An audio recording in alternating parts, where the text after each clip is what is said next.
கோயிலில் கட்டுவதும் விளக்கு தீபம் ஏற்றுவதும் சில காட்சிகளை பார்த்தோம்.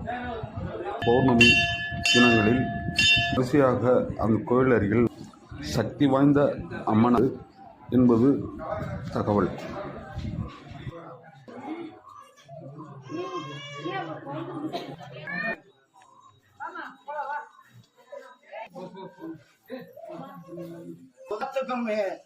சிறு சிறு மேலே காட்டும் போது அம்மா என்ன சொல்றதுன்னா, இந்த கொள்ளை மலையில கொள்ளைப்பாவை எங்க இருக்கிறன்னா ஓணானுக்கும் உடக்கானுக்கும் பாம்புக்கும் பக்கத்துணருக்கும் நால்கால் உரலுக்கும்